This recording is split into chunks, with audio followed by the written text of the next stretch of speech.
pode? Como é que vão vocês? Pessoal, olha só o que tem nas minhas mãos. Super-Homem número 43 da editora Abril.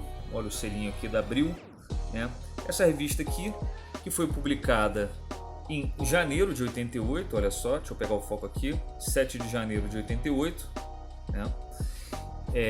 E ela traz a última parte da minissérie O Homem de Aço. Pois é, a última parte da minissérie O Homem de Aço, que é a reformulação do Super-Homem no pós-Crise nas Infinitas Terras pelas mãos do John Byrne, tá? É o 6º capítulo, a gente está com ele aqui em mãos e vamos ver o conteúdo, tá? A história aqui é muito interessante, pessoal. O título dela, Quem Sou Eu, afinal? Né? Que mostra justamente para o Super-Homem quem que de fato ele é, onde ele nasceu, né? É nessa história aqui que o Super-Homem descobre que ele é um kryptoniano, e também tem outras várias coisas importantes aqui no cânon do Super-Homem, né? Do pós-crise, inclusive a apresentação dessa moça aqui, a Lana Lang, né? Que era uma espécie de namorada, né, do Super-Homem quando ele ainda morava em Pequenópolis, antes dele partir para o mundo, tá? Enfim, o Super-Homem vai para Pequenópolis aqui nessa história, né? Ele chega em Pequenópolis, se disfarça rapidamente entre o pessoal da rodoviária e encontra os pais dele. Olha só que interessante aqui, né? A gente pode ver o tamanho do Super-Homem, ele é grande pra caramba. O pai dele está na altura do ombro dele, a mãe dele bem abaixo, né? Realmente o cara é bruto, né? Ele pega aqui uma carona com os pais para a fazenda, né? Eles são fazendeiros, os Kent são fazendeiros, e vão para casa, né? Isso aqui é bem legal, pessoal. Tá vendo o Super-Homem aqui? É uma família bem clássica, né? Bem antiga. A Martha Kent, ela faz aqui o jantar, né? O Super-Homem tá todo feliz aqui que ele comeu uma tremenda de uma macarronada. E eles falam um pouco sobre a Lois rapidamente, né? A mãe passa a mão na cabeça dele, fala que ele é um charme, né? E isso é bem engraçado. E ela fala pro Super-Homem se ele gostar da Lois, para ele correr atrás dela, né? E aí acontece uma das coisas mais interessantes aqui nessa história, que é o seguinte. Deixa eu dobrar aqui a revista pra gente poder ver legal. Olha só esse balão aqui que o Super-Homem fala. Mas o Super-Homem não existe, ele é só um disfarce para proteger minha privacidade. Clark Kent é o homem real. Clark Kent é o homem real. Olha que legal, isso é uma mudança bem brusca do que acontecia, né? Antes da Crise nas Infinitas Terras, para o que acontece agora pós-Crise nas Infinitas Terras, né? O Super-Homem antigamente ele era uma divindade praticamente, né? Era um sujeito com poderes quase que ilimitados.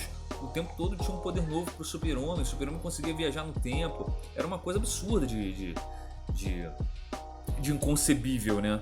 Até para uma história em quadrinhos. Aqui no pós-crise, pelo John Byrne, a gente viu a tentativa deles de transformar o personagem no mais humano possível, né?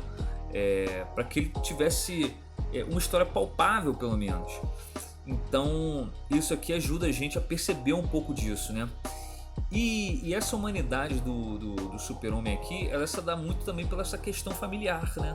Ele permanece com os pais vivos, né? Diferente do pré-Crise nas Infinitas Terras, né? E os pais continuam dando conselhos para eles, né? Eles têm uma relação normal aqui, uma relação familiar normal, tá?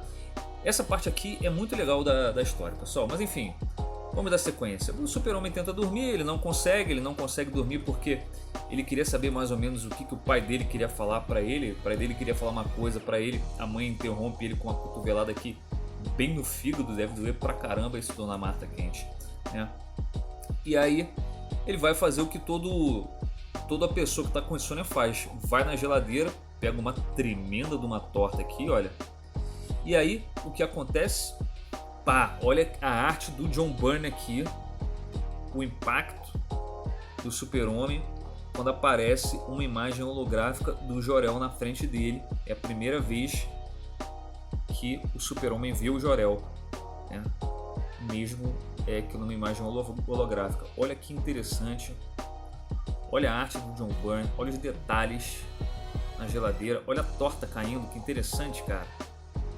A movimentação que o John Byrne consegue dar Eu acho isso incrível, cara. Eu acho isso incrível. Enfim, a imagem holográfica, quando ela toca, ela tá falando kryptoniano, tá vendo? O balãozinho aqui, ele é em outra língua.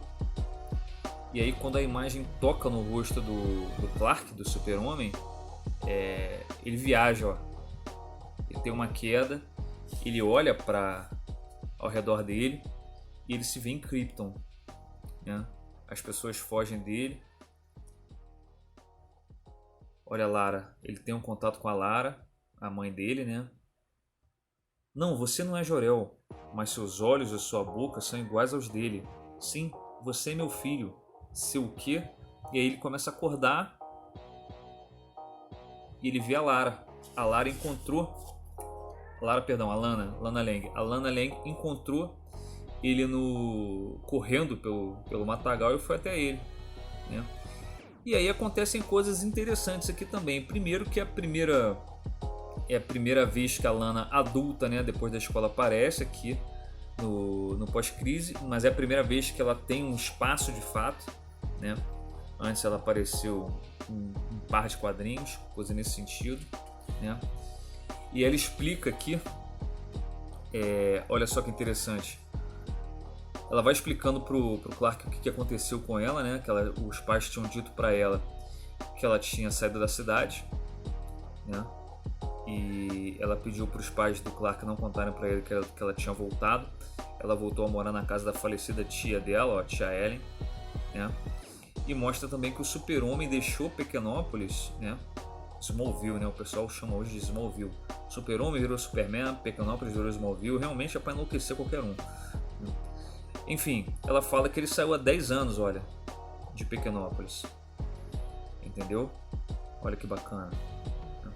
E aí ela explica pro Super-Homem que ele destruiu a vida dela, porque ela gostava muito dele, né? E antes de sair de Pequenópolis, ele revelou para ela que ele tinha superpoderes e que ele poderia fazer diferença no mundo, né? Um mundo assolado por guerras, por fome, por um monte de coisas, né? Crime em alta escala em diversos pontos do globo, né? Ela mostra para ele mostra para ela, perdão, que ele consegue voar, eles voam pelo planeta. Olha só que interessante, que viagem, né? E quando ele vai embora, ele beija ela no rosto. Ela fica decepcionadíssima, porque ela achou que o Super-Homem ia pedir ela em casamento, né? Antes mesmo dele ser Super-Homem. Ela ficou super chateada com isso, pensou em revelar para o mundo a verdade sobre ele depois que ele se apresentou ao mundo, né, como Super-Homem.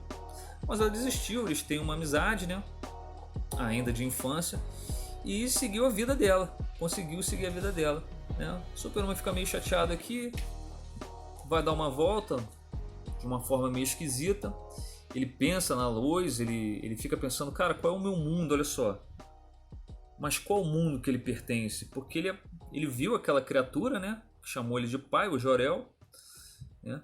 E o Super-Homem é um ET, ele não sabe quem que ele é, né? E ele vai até o campo onde o foguete dele caiu, abre aqui o tampão que o Jonathan tinha preparado. E ele fala aqui mais um detalhe importantíssimo, cara. O foguete foi roubado. Olha só. Ele vê que o foguete foi roubado, ele consegue encontrar a trilha aqui de um veículo pesado, né? E aí de repente o holograma do Jor-El aparece de novo e começa a inserir uma série de informações na mente do Super-Homem, né? Olha só que interessante. A gente já vai falar sobre o que ele está inserindo na mente do Super-Homem. E aí vem finalmente a ação dessa revista aqui, e a ação dessa revista aqui é protagonizada pelo Jonathan Kent e pela Martha Kent, que vêm voados aqui numa caminhonete, né, que o Jonathan chama de Lata Velha. Encontram aqui, a Lana Lang falou para eles que o Super-Homem estava agindo de forma estranha, né, estava vagando pelo campo, e o Jonathan encontra aqui o Jor-El inserindo aqui informações na mente do Super-Homem. E essa cena aqui da pá é clássica, e a gente vai rever a importância dessa cena aqui lá quando a gente for ver a morte do Super-Homem, toda a saga, tá? A morte, o funeral, além da morte, o retorno. O Jonathan pega a pá e dá no holograma do Jor-El. Tem um curto-circuito aqui enorme, ó. Ele cai, a pá vai para o espaço, né? E o Clark diz para eles que precisa pensar, que precisa se isolar e pensar. Diz para eles que a criatura lá, o holograma, chamou ele de filho, falou que era o verdadeiro pai dele. Olha aqui a expressão do Super-Homem, uma expressão de desolado mesmo. Ele tá desolado, né? O John Byrne é incrível, cara. E aí, ele vaza. Vai voar e ele começa a pensar. Chega a sair do planeta, né? E ele começa a falar aqui pro leitor, né? O John Byrne fala pro leitor que o Super-Homem agora, ele sabe que ele é de Krypton. Finalmente ele sabe que ele é de Krypton. Ele sabe que o Jor-El e a Lara são os pais dele. Ele sabe, por exemplo, toda a cultura kryptoniana, do povo kryptoniano, né?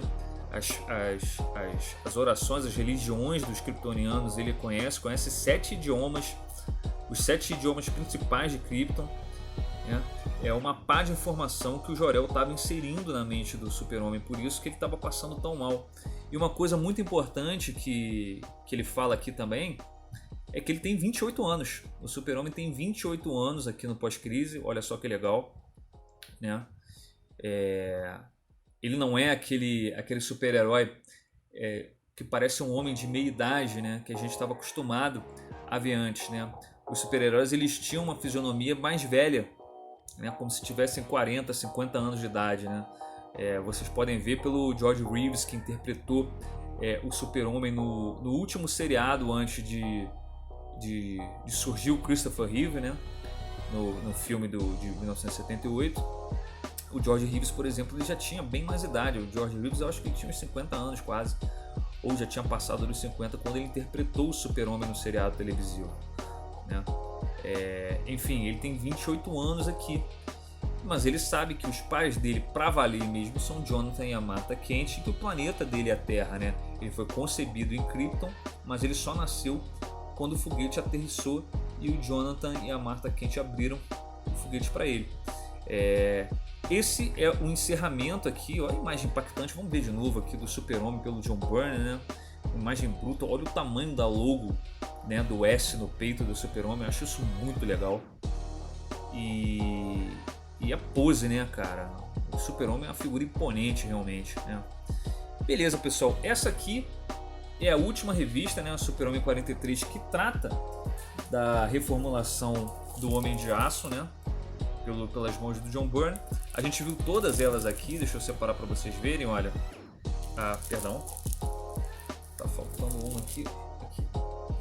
Pronto, já tá na mão já. Começou no Super-Homem 38, né, a origem do novo Homem de Aço, né? A sequência foi aqui na Super-Homem 39. Depois a gente viu a Super-Homem 40, importante aqui, que é o primeiro encontro entre o Super-Homem e o Batman no pós-crise nas Infinitas Terras, que muda toda a dinâmica de relação entre os dois. A gente viu o Super-Homem 41, que é o primeiro encontro do Super-Homem com o Lex Luthor. A gente viu o Super-Homem 42, que é o primeiro encontro do Super-Homem com o Bizarro, né? E se trata de um androide aqui nessa edição. E a gente fechou aqui com Super-Homem número 43, olha só que legal, né? São 6 edições, estão todas elas completinhas. A gente fecha aqui a origem do Super-Homem pelo John Byrne. Beleza, pessoal? O trabalho do John Byrne é espetacular. Eu vou deixar, quando eu fechar o vídeo, a capa original, tá?